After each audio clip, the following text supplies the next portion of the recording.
सदोरे यानी असद कुरैशी जे बारे में अव्हांखे मुकमल ॼाण शायदि कंहिं बि न ॾिनी हुजे। अस्सलाम वालेकुम। एमएच पयार यूट्यूब चैनल ते हिकु भेरो ॿीहर सभिनी सिंध वासियुनि खे भलीकार। हीअ आहे सिंध धरतीअ जो नामवर हिदायतकार ऐं अदाकार असद कुरैशी साहब। उहो असद कुरैशी जंहिंखे असां सदोरे जे नाले सां सुञाणींदा आहियूं।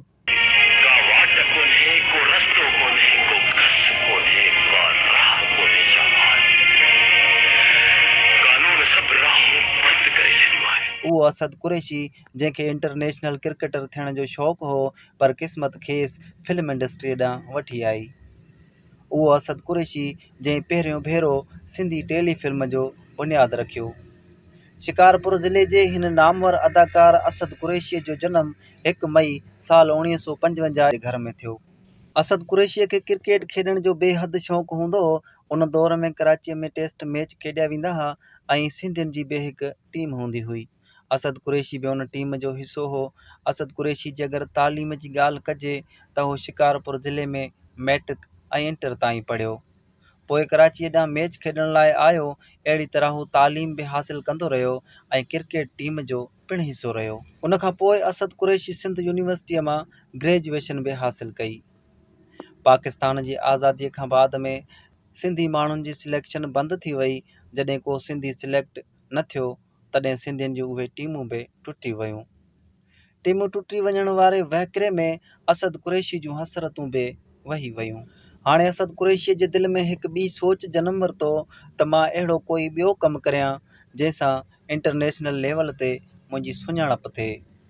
असद कुरैशी हमेशह क्रिकेट खेॾण खां बाद में दोस्तनि सां गॾिजी फिल्मनि वग़ैरह जी शूटिंग ॾिसणु वेंदो हो। ऐं पोइ हिकु ॾींहुं असद कुरैशीअ ते स्टूडियो में पाकिस्तान जे ॿिनि नामवर अदाकारनि अब्दुल लतीफ़ साकी ऐं कमाल ईरानीअ जी नज़र पई।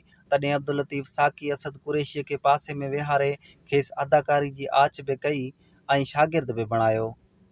ईअं ई असद कुरैशी फिल्म इंडस्ट्रीअ में क़दम रखियो, जितां हुन फिल्मनि में पहिरें 3rd असिस्टेंट डायरेक्टर, पोइ 2nd असिस्टेंट डायरेक्टर, आख़िरकार हू असिस्टेंट डायरेक्टर बि थी वियो। इहो दौर 1968 ईस्वीअ जो हो जॾहिं असद कुरैशी फिल्म इंडस्ट्रीअ में पंहिंजे कैरियर जो आगाज़ कयो। असद कुरैशी लगातार 14 सालनि ताईं असिस्टेंट डायरेक्टर तौरु कमु कयो। असद कुरैशीअ खे अदाकारीअ जो को शौक़ु न हुयो, मगर अदाकारीअ में असद कुरैशीअ खे अब्दुल लतीफ़ साकी, कमाल ईरानी ऐं शाहबाज़ दुरानी आंदो। जंहिंखां पोइ साल 1985 में आई फिल्म हैदर ख़ान में पहिरियों भेरो असद कुरैशी विलन जो किरदारु अदा कयो। फिल्म हैदर ख़ान बतौर विलन असद कुरैशीअ जे कैरियर जी इहा पहिरीं फिल्म हुई जंहिं में हू स्क्रीन ते नज़र आयो। ऐं पोइ फिल्म जी लतीफ़ में असद कुरैशीअ जे कम खे बेहद पसंदि कयो वियो। असद कुरैशी PTV जे कई ड्रामनि में पिणु कमु कयो, जंहिंमें रंग महल, नाटक रंग, धुबिण, शाहीन ऐं PTV जे तारीख़ी ड्रामे आख़िरी चट्टान समेत ॿिया केतिरा ई ड्रामा शामिल आहिनि। जॾहिं सिंधी चैनल्स वजूद में आया तॾहिं असद कुरैशी पहिरीं टेली फिल्म ठाही दरिया पार।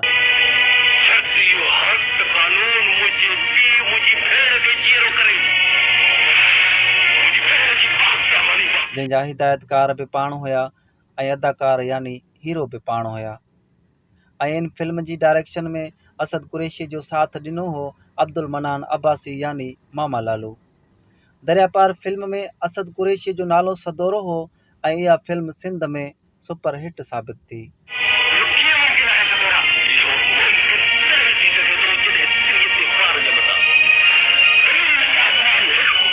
फिल्म दरिया पार खां पोइ असद कुरैशीअ जी सॼी सिंध में सदोरे जे नाले सां धूम मची वई।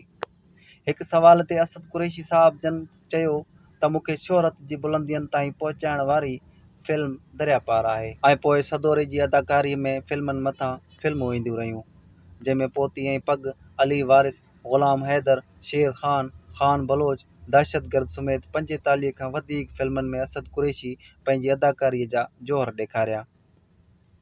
इहो ई सबबु आहे जो असद कुरैशीअ खे बाबा टेली फिल्म बि चयो वेंदो आहे।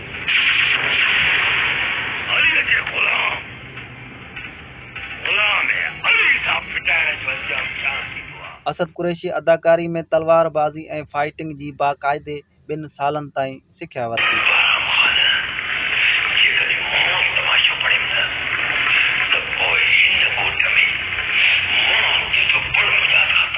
असद कुरैशी मुख़्तलिफ़ सिंधी TV चैनलनि ते हलंदड़ सवें ड्रामनि में कमु कयो, जंहिंमें पथर दुनिया, हवा, ॻाढ़ी, ज़ंजीरूं, पंहिंजा परावा, कंडनि जी सेज, कारो सिज, ॾाढनि जो ॾेह, यलगार, सिंधु किनारे ऐं ॿिया केतिरा ई ड्रामा शामिल आहिनि।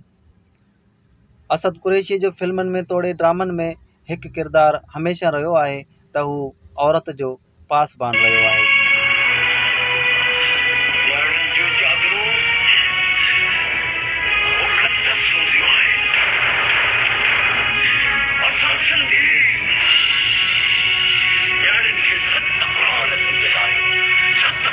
असद कुरैशी पाकिस्तान जे नामवर अदाकारनि ऐं डायरेक्टरनि सां गॾु कमु कयो, जंहिंमें वसीम, महबूब आलम, कुर्बान जिलानी, मुश्ताक जंगेज़ी, शहबाज़ दुरानी, अब्दुल लतीफ़ साकी, कमाल ईरानी, फ़ाद ईरानी, शेख हसन, रशीद खुमार, जान मोहम्मद जुम्मन ऐं हसन अस्करी शामिल आहिनि।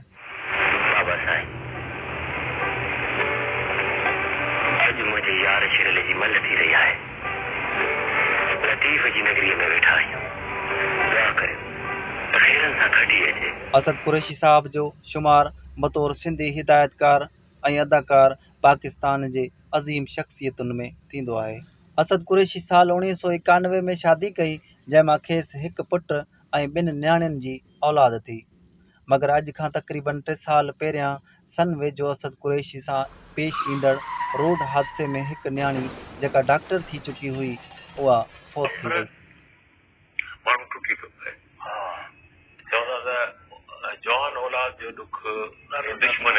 जंहिंजे सदमे असद कुरैशी साहब खे झंझोड़े छॾियो हो, पर दोस्तनि खे सहारो ॾिनो ऐं 3 सालनि जे तवील ब्रेकअप खां पोइ हिन वक़्तु हू ॿीहर ड्रामनि जी दुनिया में अची चुको आहे। अॼुकल्ह हू कराची शहर में रहाइश पज़ीर ऐं सिंध टीवीअ ते हलंदड़ सोप सीरियल ज़हर ज़िंदगीअ जी शूटिंग में मसरूफ़ अमल आहे। असांजी दुआ आहे त अल्लाह ताला खेसि खिज़री हयाती ऐं तंदुरुस्ती अता फ़रमाए। जेकॾहिं असांजी ही मालूमात अव्हांखे पसंदि आई हुजे त पोइ MH पयार यूट्यूब चैनल खे सब्सक्राइब करणु न विसारींदा ऐं गॾोगॾु घंटीअ जे बटण ते प्रेस करे नोटिफिकेशन खे ऑल ते रखंदा, त जीअं ईंदड़ हर वीडियो जो मैसेज सभ खां पहिरियों पहुचे अव्हां ताईं। मिलंदासीं ईंदड़ वीडियो में, तेसीं ताईं अल्लाह हाफ़िज़।